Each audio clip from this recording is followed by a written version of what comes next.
Good morning, and thank you very much for joining us today. Let's make a start. Thanks for taking the time to join us this morning. I'm Sean Gibb. I'm the Events and Marketing Manager at Pro Manchester, and I'm delighted to welcome you to today's webinar, Homelessness in Manchester, the Booth Centre's response to COVID-19. Today's speaker is Miriam Goodall, the Development Manager at the Booth Centre. Following today's session, I'll send out a post-event email which will contain any post-event collateral, links to where you can find out about other Pro Manchester events and webinars, and also a link to our YouTube channel where you can see some of the past webinars that you may have missed, and there'll also be an opportunity to watch this back, and Miriam will be providing her contact details. She'd very much love it for you to reach out and collaborate with her. So I'll be sending that out following this webinar. There'll also be a feedback form on there, so if you could please fill that out. It is literally like a 1-minute job, and it really does help us improve our offerings. It's a great opportunity to put your ideas forward for future webinars that you would like to see, and then we can work with our members to accommodate those. So it would be really appreciated. Just a couple of signposts. Please be aware that the webinar is being recorded, and please use the chat function to ask questions, make comments, observations. So in the top right hand corner of your screen, there should be sort of two boxes overlapping each other with a question mark.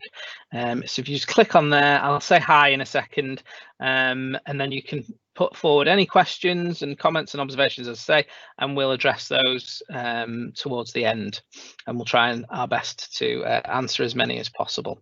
So anyway, without further ado, I will hand you over to Miriam. Hi there everyone, hopefully you can see me and hear me. Thanks so much, Sean, for the welcome. As Sean said, my name's Miriam.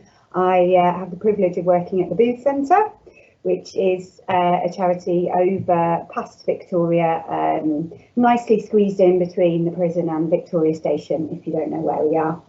So I'm going to be talking probably for about 25-30 minutes. I have given Sean permission if I am getting a bit waffly or I am talking too quick to give me a bit of a nudge. I won't be offended.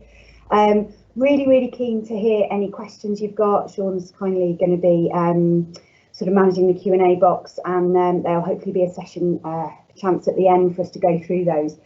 But I have worked quite hard to kind of curate this presentation, so that hopefully will answer some of your questions as we go.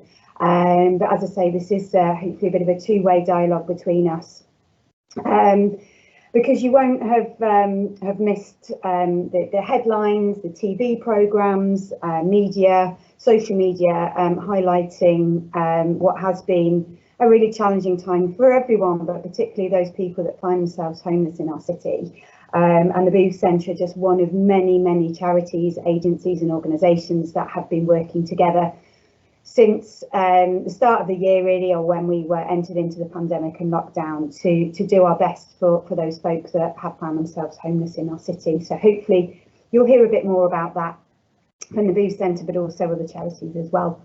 So I'm just going to, there you go. So just to give you our summary, so this is our focus really, this is our mission statement, what we're here to do. And that's really to bring about positive change to folks that are homeless or at risk of homelessness, and help them plan and realise for a better future. Now, really, the key thing that underpins the Booth Centre, and when we're allowed to do so, I'm really keen to invite as many of you to come through our doors. I know some of you that have registered here have been to the Booth Centre, and it's really lovely to have you on the webinar. But for those that haven't, when we're allowed, we'd love you to come and see us and experience what we do, because I guess the key thing that really kind of underpins everything we do is co-production. We co-produce everything with people that have experience of homelessness and that access our services. Essentially, we don't make a decision about the centre from the colours of the walls, which, spoiler alert, are all purple, right the way through to the services we deliver. We don't make any decision without consulting with the folk that access our services. Now, it's something we're really proud of, and I think it's safe to say that us and our CEO, Amanda, are really driving that in the sector, and we're very proud to do that and work alongside other charities to do that co-production piece. So I'm going to start with a wee little video, so you don't get too sick of my voice straight away. And this is basically says much clearer than I can, and I really hope the sound works. If it doesn't, then everything is subtitled, which says basically what the last 7 or 8 months have been like for us. So I will press play now.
There you go. You can see us all having our 25th anniversary party there, all sat round, socially distanced with face masks on. Not quite the birthday party we were hoping for, but you know, hopefully that gives you a bit of a flavour as to some of the decisions we made as to how we would respond to the pandemic. So just in summary, I'm really proud to say that actually our doors never closed, metaphorically speaking, because we are lucky enough to have a big outdoor space. So along with the other agencies, Booth Centre really kind of picked up the mantle to be the kind of frontline emergency response for folk that were still rough sleeping or sleeping outside.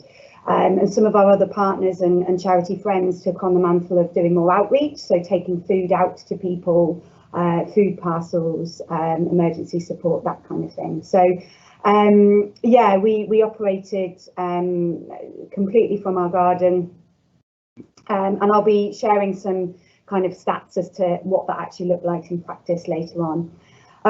So I thought it was worth highlighting sort of what the world's like for us post COVID. That should probably say post lockdown, because clearly we are still in the world of COVID, and we won't labour too much on that. So I guess the big shift for us, even though we are now open, we are welcoming people into the centre, is unlike previously where we had essentially an open door policy, we were non-referral, we would open those doors and have up to sort of 80 or 90 people within a day come through our doors. We serve 2 hot meals a day. We would run sometimes 2 or 3 activities concurrently across the building. We've just not been able to do that, and unlikely to be able to do that for the foreseeable future, certainly until the end of this calendar year, purely because it wouldn't be safe to do so. We wouldn't be able to implement social distancing, and we have to implement track and trace, just like every place that you go into now. So we've actually said that we've reopened as a community centre, offering activities, still maintaining some of those volunteer opportunities and group work and support.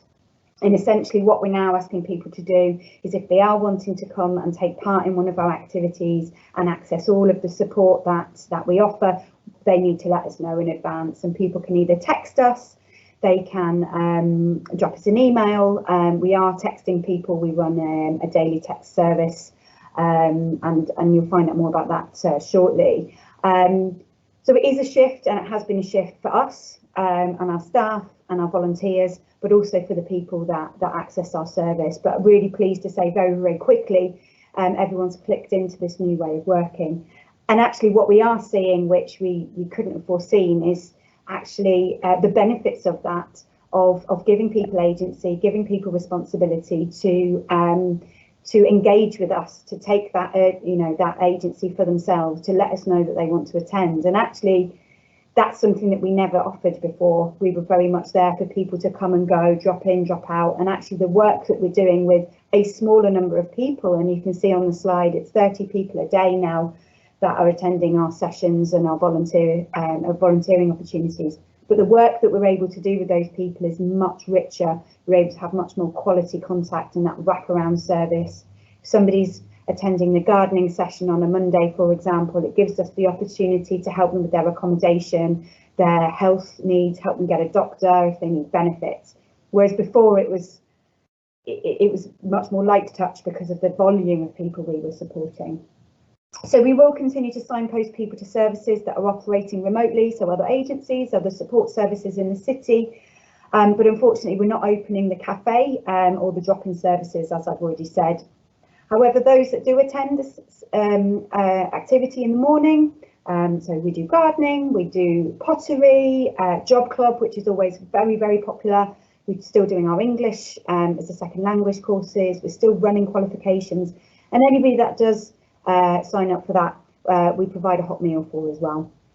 And in the afternoon, as I've said, we run group work. So we have a buildings committee, so people that are accessing our support who are homeless, but also our tradespeople. So they have single-handedly given us a good paint job over lockdown. The centre looks absolutely beautiful.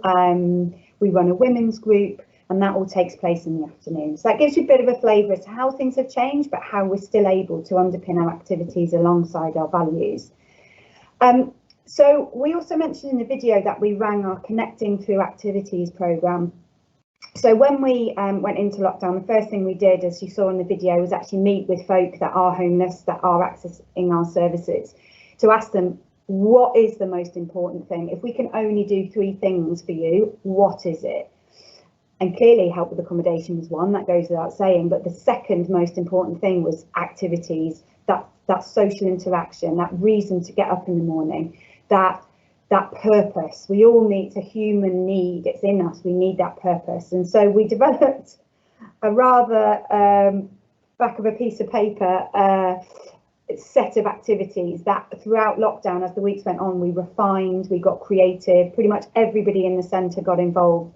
And by the end of it, we had some fantastic content that we would broadcast live on Facebook every day. And we actually sent out kits, and we ended up sending over 500 kits that contain your starter pack, if you like, arts materials, creative writing stimulus, you name it, you know, bird watching sheets, everything. And as lockdown went on and people were allowed to do more, we tailored the activities that we would send people weekly as updating their pack to reflect what people were able to do.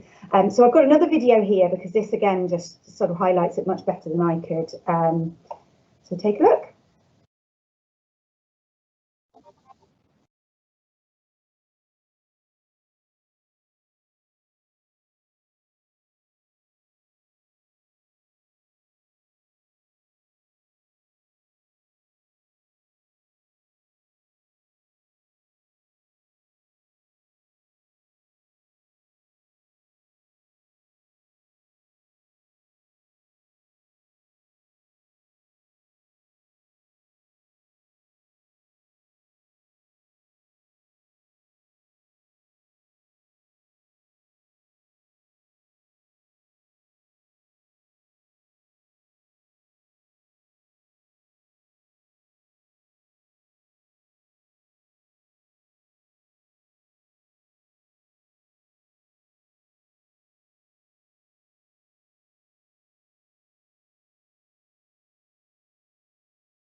There we go. I do hope that you could hear that because I realised that that one did not have subtitles, so apologies for that. Sorry, I'm just trying to, there we go, get the technology working. So as you can see, we got really creative. So by the end of lockdown, you know, was it 12 weeks, we were, you know, thinking of anything that we could do to keep people engaged. And I'm really happy that a lot of the postcards we stamped because we asked people to send them back. And for those of us that were working, it was actually the biggest boost for us to start seeing that artwork come back. And now it's all framed, it's up in the centre, and it's just beautiful, along with all the sewing. So I haven't seen any kind of messages come through. I'm sure Sean would come on the mic and say if there are any issues. So I'm just going to crack on. So this section is going to be a little bit in general around sort of what the world's been like for people that are homeless in Manchester, sort of pre-pandemic and post-pandemic. Now, caveat, saying to Sean before you guys joined us, it's incredibly hard to get accurate statistics for reasons that I won't go into. So some of these are quite contradictory. This slide, the data was taken from an article online that was dated in February. The statistics that follow on are more accurate because they're ones that us and other charities have captured. But approximately, we believe that there were about 500 people sleeping outside, sleeping rough on the streets, however you whatever terminology you use. And we believe that there are about 1,700 families and individuals that required temporary accommodation. And what we mean by that is insecure, quite often unsupported accommodation, like a hostel, a B&B, and those tend to be sort of family units or single parents with children. But none of these figures include what we would term as the hidden homeless, which are people that are sofa surfing, crashing with friends, in sort of insecure accommodation, going from place to place with no fixed address, because clearly that's really hard to monitor. But if you look at that within Greater Manchester, you've got over 2,000 people that we can account for as homeless before we went into the pandemic. So you will have read in the newspapers and seen a lot in the media, particularly with Boris's sort of directive from the everyone in. So Boris getting on national telly and saying, right, he wants everyone off the streets. It's worth saying that City Council and the rest of the other agencies in the city got about as much as notice as the rest of Great Britain. So the first 2 weeks, I'm not going to lie, were really challenging. But what we do know is that approximately 400 people that were rough sleeping were accommodated, and those were in, and again, you would have probably read about it, in hotels, in church halls, even some music venues in Manchester, sort of transformed themselves into hostels. And the City Council had made a promise to rehome all of those people and to reaccommodate all of those people. And that promise has been stuck to. It's still ongoing, but the vast majority of hotels that did open their doors to accommodate people that were sleeping outside have gone back to operating as hotels, and those people in them are being accommodated. Not all of them in Manchester, it has to be said, because there isn't enough accommodation for those people, which is one of the fundamental reasons why we have such a homelessness issue in the city. But nevertheless, City Council have really sort of stuck with that and been working brilliantly with us and other charities to make that happen. And that's, I'll come on to later, one of the actual positives that have come out of this weird time that we've been in. However, that's just dealing with the people that existed pre-COVID. We're already seeing a huge rise in new homelessness, and if you excuse the terminology there, rather insensitive way to put it, but there's no other way to really refer to it. And we don't have any statistics on this yet, because particularly with the moratorium on evictions being lifted now, there was some debate whether it would be extended. It's kind of still up in the air, but either way, that coupled with people either on furlough in their jobs and being made redundant and various other kind of complex reasons, we're already seeing a rise in people that are becoming homeless. And also, again, this has been widely reported, there's a significant spike in domestic violence related homelessness, and we're seeing that at the centre.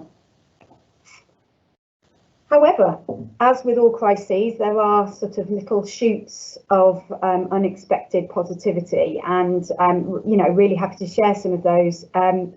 One thing that was in existence up until February was the use of night shelters, and this was a place where, you know, huge shared accommodation, usually very, very tightly compact, usually only one or two toilets or washing facilities for a huge number of people. Not ideal, really not conducive for infection control, but these were still being used in Manchester right through last winter. And I'm pleased to say that there's been a real agreement with the Manchester Homeless Partnership to end the use of shared night shelters. You know, we weren't able to use them because of managing infection control, and you know, now we're through the outside. We've, you know, finally there's an agreement that actually there isn't a place for that in modern Britain. So delighted that we're seeing the end of those. And actually there's some incredibly positive results for people that have had long-term history of homelessness and street sleeping or rough sleeping. And it's really proved that we do have the answer to homelessness. Very simply is safe, secure, single bed or single room accommodation, so not shared accommodation, and that wraparound support. You know, people that have had very, very complex long-term issues, you know, brought into accommodation, that opportunity to manage their health issues, manage their mental health issues, manage challenges they've had with sort of substance misuse, and are now in a position to be on the road to creating that positive change that I spoke about at the very start.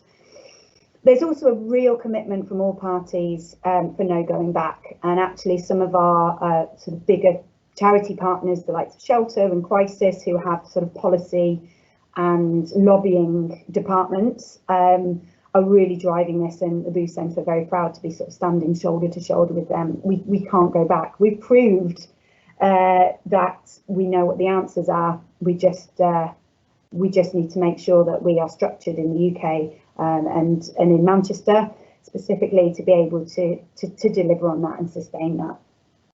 Now, it's worth saying that this statistic is probably out of date now, because this was back in June. So at the time of writing this, the current street count was 30, which, coming down from 400, is incredibly positive. But yeah, we suspect that will have increased.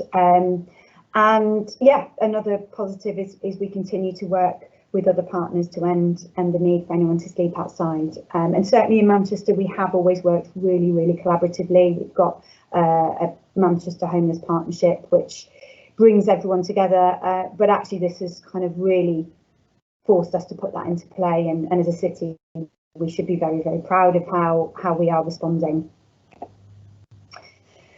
So I'm going to move on to sort of the myth-busting section, and it's worth saying that if you have got any sort of questions to ask, as I say, hopefully I might answer some of these, but if not, please do put them in the Q&A box. It's a very safe space here. I'm certainly not coming here as an individual or representing the Booth Centre telling you what you should think, what you should feel. What I'm doing is just, I suppose, presenting the issue of homelessness through a different lens, and I thought I'd use this while I've got a captive audience, use this as an opportunity to kind of maybe bust some of those myths that people have about homelessness in general, but also why people become homeless.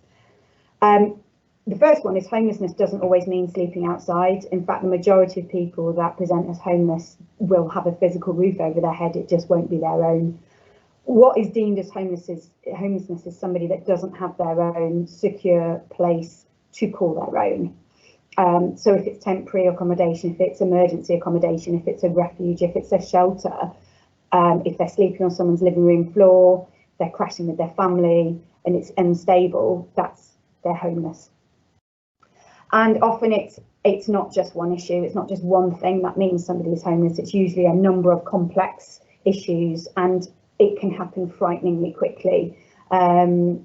We have people that we are working with that are accessing our support that have been incredibly successful business people, will have had their own businesses, will have had families, married, as what we would deem as a stable life, and then just a number of factors that came together will have created a situation that meant that they became homeless. And how things are at the moment and the kind of structures that we're operating in, it's quite hard to get out of, and that's where charities such as ours play a real vital part. And I've outlined here, I won't go through them all, some of the sort of reasons and some of the common reasons why, or causes should I say, why somebody might find themselves homeless. A lot of it is about instability, so not having that stable upbringing, not having a stable sort of family unit or support network, breakdowns in relationships, which can often, have other sort of, I suppose, challenges, so substance misuse, going into the justice system, that kind of thing. So this is something that I always do like to share, and I think if I'm, full disclosure, before I kind of came to work for in this part of the sector, I think I always had this unconscious bias that if somebody was homeless, it's probably because of some of the choices they made, or it was sort of really their own, it was down to them, and that is absolutely not the case. It's often viewed as, well, it's your fault, you're lazy, can't get a job, you're not getting help, you're refusing help. That's something we hear all the time. You're refusing to go into accommodation, you're refusing help. That's just not true. And it's, as I say, often quite a complex web of reasons, and it's a very, very hard situation to get out of, particularly in our city, where there isn't enough accommodation that's affordable for people to move on to once they've got themselves in a stable place. So it's a bit like a bottleneck. And, the facts do speak for themselves. There's been, huge austerity over the last 10, 12 years. There isn't enough social housing to go around, and in Manchester particularly, that's a big, big challenge. And also, to summarise, literally anyone can become homeless. It's just more likely if you have one or a number of those circumstances that I mentioned previously, but anyone can be homeless. And at the Booth Centre, when we are recruiting, for example, be that on our trustee boards, be that a member of staff or a volunteer, we do really like to create opportunities for people that have got experience of being homeless, and we do have 3 ring-fenced roles within the centre for people that have you know, sort of lived experience. I try not to use that term, but it seems appropriate here, so because it can happen to anyone. Okay, I'm going to keep on talking because I've not had away from Sean yet, so I'm going to keep on going. This is a question we get asked all the time. I get asked from in, you know, my personal life, so, you know, out for a meal, and as soon as people find out where I work, they'll ask this question, and I welcome that, and I welcome open, honest discussion, and I'm always willing to listen. So I thought I'd front load this question if it's one that people were going to ask. Now, should I give money to someone on the street? And you can swap the word money for food, because that's something that we see in Manchester a lot. It's your own personal choice. As I say, I'm not here to tell you what to do. The Booth Centre is not, you know, out there preaching to people to say what you should and shouldn't do. And people, it's a very divisive subject, and people will give very compelling reasons, almost both sides of the argument. So I'm going to start by saying it's a personal choice, but, you know, we have to stand by, you know, one view. We can't just be kind of one foot in each camp. So from the Booth Centre's point of view, and mine personally, we would recommend not. But I've given you the reasons here, and it's not to do with not trusting that person, because that person is an individual, and you will hear the kind of justification for the yes side of the argument is you should trust that person to do with that money what they want. And I get that, I really do. But what I'm presenting here is an alternative to that. And that is, if you give somebody money, the fact is they will be in crisis, because nobody would sit there and ask for money unless they're in crisis. We don't know what that crisis is. They could be homeless, they could not, you know, they might not be, but they're in some level of crisis. And it's likely to keep someone trapped in that situation. If you think of it in your own circumstances, if somebody gives you something or gives you a way out of doing something, it's even harder to make yourself do it. And my example is going to the gym. Like, I know I should go to the gym, and I know it's going to be good for me going to the gym. But if somebody says, you know what, Miriam, here you go, don't go to the gym, I'm going to go. Okay, I'm not going to go to the gym. And please don't think I'm being insensitive. I'm just trying to give an example that we can probably relate to. So if you're giving somebody money, chances are you're trapping that situation. You're removing any independence or agency or opportunity for that person to galvanize what is in them, which is their spirit, to seek help. It is likely to fuel any addictions that somebody might have, but I counter that by saying don't assume that that person has an addiction, because not every homeless person or person that is homeless does. But if they are, the chances are it would fuel that. And it contributes to that lack of self-worth and self-esteem. You know, people relying on handouts, nobody wants to do that. People want to feel they have a purpose, and that's self-worth. And if you're giving them money, it kind of removes that and keeps them in that place. And it chips away at the belief that anything can change, which links to self-worth, and it links to that sense of value that somebody has on themselves. And something that's very, very important, it completely removes the equity between you and that other human being. And that's intrinsically linked to all the other points. So in summary, if you're wanting an answer here and now, I would recommend no. And I would also say, so I haven't got a slide about food, but I can tell you, even in these strange times where organisations have had to change their provision, if you're giving somebody a sandwich or a Greggs sausage roll or a can of pop, the chances are they will probably have another 4 cans of pop, another 2 sandwiches in their bag. But if you are wanting to do something for that person, I've got some hints and tips here for interactions. So again, the first thing I would say is trust your own instincts. Don't feel that you now need to go out and speak to every person that you see on the street. Your safety is first. You trust your own instinct. And if when you go away from this presentation, you're quite happy with how you manage things, that's great. The one thing we would say is please don't ignore people. They're human beings. And if you're asked for something, you can say no, absolutely, but just with respect. Try not to ignore someone. Try to look someone in the eye when you're saying no, even if that's all you do. Look someone in the eye and say no. You might want to say, take good care of yourself, be well, whatever. You don't have to engage in a conversation, but just try to remember to treat people with respect. Don't be afraid to interact, but as I've said, listen to your instincts. And please don't assume you know what somebody wants, especially with food. If you do want to give someone a Greggs sausage roll, maybe ask them, you know, would you like, I'm going to get a Greggs sausage roll. It sounds like I'm promoting Greggs, I'm not. It's just the first thing I can think of. You know, I'm going to get a sandwich, would you like anything? They might turn around and go, actually, I'd love a hot chocolate.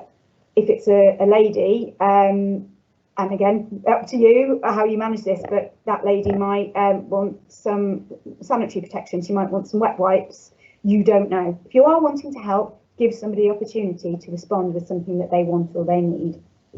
And a conversation could be the greatest gift. So if you are wanting to engage, just make sure you're allowing time for that.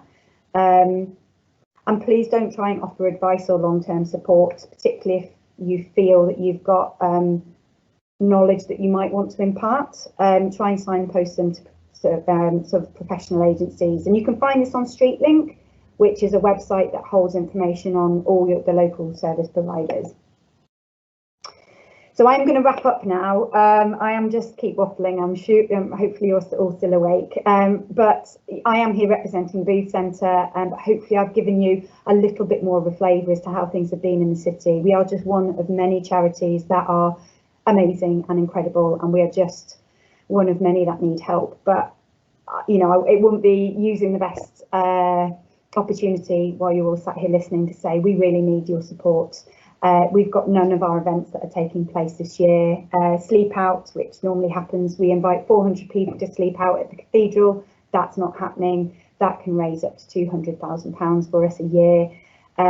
We are in a position where we really do need people to consider us if they are fundraising, even if you think your colleagues would benefit from hearing some of what we've spoken about today.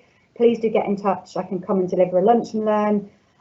Because as much as I'm here to ask your fundraising support, a big part of what we want to do is try and dispel some of that awareness. If we're ever going to change how things are in the city, it's changing people's thinking and perceptions. And if that's what I can do for your colleagues, then please do to consider that. So I've put these 3 actions here. I've just seen Sean pop back up on my screen, so it might be time to wrap up. But you go, no, you're fine. Yeah, we would love to have your fundraising support. So the Manchester Sleep Out, we're not doing it at the cathedral, but we are asking you to organise your own. So we've got lots of information on our website. So gather the kids together, go sleep in the garden. If you want to have an indoor experience, you can sleep under the dining room table. Have a shared experience with your household in a COVID secure way, of course. And maybe do some fundraising for us. We've got lots of information on our website. It's something we're really excited about, particularly because we can involve children who we know are the ones that often ask those questions. Please do consider following us on social media. You can sign up for our e-newsletter. And if you'd only do one thing, please just share about the Booth Centre. You might want to share about some of what you've heard today, because yeah, that's the only way that we're going to change people's perceptions. So thank you so much for listening to me today. I hope you found it interesting. I'm going to see if we've got any questions. Thank you very much. Thanks, Miriam. That was great. Yeah, so we've had a couple of questions. Did the number of rough sleepers reduce through the pandemic as a result of the promised government CA extra funding? So I think I know what Richard's asking here. So it depends what you mean by the promised government funding. So I'm going to try and answer it on what I think you're asking. So when we got the directive for everyone in, there was a promise from the government that councils basically could take whatever action needed to ensure that people that were sleeping outside were able to safely isolate, as we were all told to do in the UK. I think there has been some challenges with delivering on that funding. So it has left us with a bit of a gap in Manchester, I believe. So if that's what you're getting at, the number of rough sleepers did reduce because we, along with all the other agencies and City Council really driving that, were able to ensure everyone was accommodated. There were a small number of people that did remain sleeping outside for a number of reasons, but those people were supported in their own way. Most of them would come to us. So yes, the number of rough sleepers did reduce, as I outlined at the start of the presentation. The promised government extra funding, I think there were some issues with that, but that's probably not for me to go into, to be honest. I'm probably not best placed with the accurate knowledge. And can benefits now be accessed without a permanent address? Again, that's not my absolute expertise, so I wouldn't want to answer that and give the wrong information. But what I will say is I think the answer is no at this stage. But what we do at the Booth Centre is we can act as a permanent address for someone. So if somebody is in hostel accommodation, for example, and wants to set up a bank account, and there are some banks in the city that do allow people that don't have a fixed address to open a bank account, we can be their permanent address. So the benefits, I'm going to probably say I don't want to answer that with definite because that's not my area of expertise. I'm not a support worker, but we can at the Booth Centre act as a permanent address for someone. And we also do securely store documentation. So we have, if somebody is in insecure accommodation or temporary accommodation, we securely store people's passports, driving licences, such like, and we can be a forwarding address as well. So we act as a bit of a post office, if that helps answer your question. That's really interesting. I didn't know that. Mm-hmm. I've got another one here. How can the UK learn from many of the Nordic countries which appear to have a much lower rate of homelessness? Particularly Finland, where in Helsinki they've implemented the housing first principle, which basically gets people straight into their own accommodation and then enables them to get a job, and then they can start paying for that accommodation once they're in a position to. Is there any sort of lessons that can be learned, or is it just a completely different model? I think there are lessons to be learned, and whoever asked that question, I really sort of commend them for their sort of rounded knowledge, and that's brilliant and should be encouraged. I do think there are lessons to be learned, and I guess coming back to what we alluded to in the presentation, that's one of the positives that we've got from this frankly weird year is that we almost, when we were forced to, we had the solution, which was to get people accommodated, as you said, into safe, secure, single room accommodation. So people have those four walls that is safe, that is theirs, and then be able to assess their needs and accordingly signpost them to the relevant sort of support, or wraparound support it's sometimes called. But that costs money, and it's on an individual basis, because something that anecdotally we see is that somebody could have mental health issues and have an addiction, and could have let's just say those two, but sometimes the services, for whatever reason, if they have one issue, maybe they kind of fall down the gap between the two supports, the two areas of support. So something that we saw that worked is that if somebody's in one place, the services are able to work around them, and there's been some incredibly inspiring successes, really.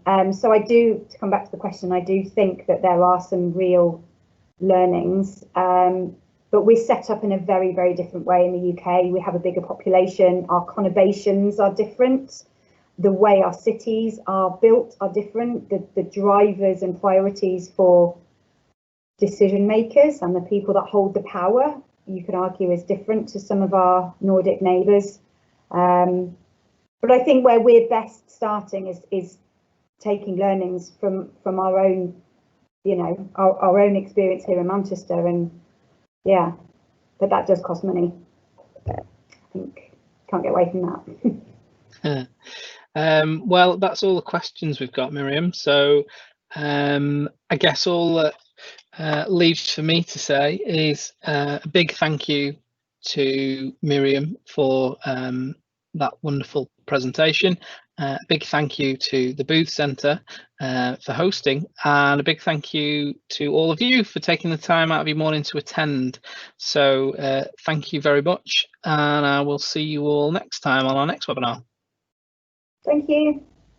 Thanks. Bye, everyone. Bye-bye.